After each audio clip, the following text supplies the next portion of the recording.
আসসালামু আলাইকুম। ওয়ালাইকুম আসসালাম। কি লাগবে ভাইয়া? ভাইয়া হেক্সিসল আছে? ভাই এক্সিসেন্ট নাই, এটা তো সাপ্লাই নাই। ওই তো ভাই এখানে একটা আছে তো। ভাই এখানে একটা আছে, এটা ভাই দাম বেশি হবে, কারণ ভাই আমার তো সিজনটা অন্যরকম, তো দামটা বেশি নিচ্ছে।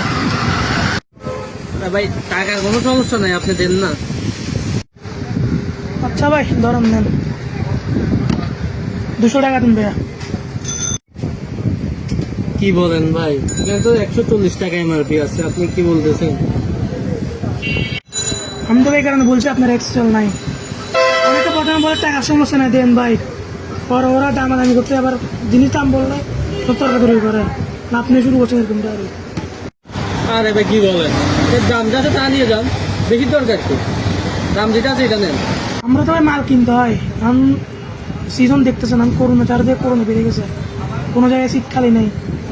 আমরা মাল কিনতেছি বাড়তে দিয়ে, এই মাল কিনতে 190 টাকা, আমি 200 টাকা কী করবো না, কত কী করবো? আমি এরকম বললে হবে না, তাহলে দেখে দেবো, তারপর বললে সমস্যা হবে। কি করবো ভাই, আপনারা যাতে বেশি নেবেন, কিছু করার নাই, নেন। এখানে ভাই আমাদের করার কিছু থাকে না, বুঝছেন? এগুলো আমরা কিনতে হয়, মাল কিনে বিক্রি করতে হয়, সিন্ডিকেটটা ভাঙতে হবে। আপনারা সবাই একসাথে একজোট হন, যে জায়গায় দিয়ে সিন্ডিকেটটা ভাঙবেন। আমাদের কাছে চিলে গেল আপনি দেন, আমাদের কিনে আনতে হয়, ধরো 5 টাকা কিনে 6 টাকা বিক্রি করতে হয়, নাহলে আমরা খাবো এত বড় দোকান, কেন দোকান স্টাফ 3 জন আছে, দোকান ভাড়া আছে, কারণ বিল আছে, ওরা আমরা করতে পারি। আর কি করবো ভাই, ঠিক আছে যাইতেছি, কিছু মনে করার নেই।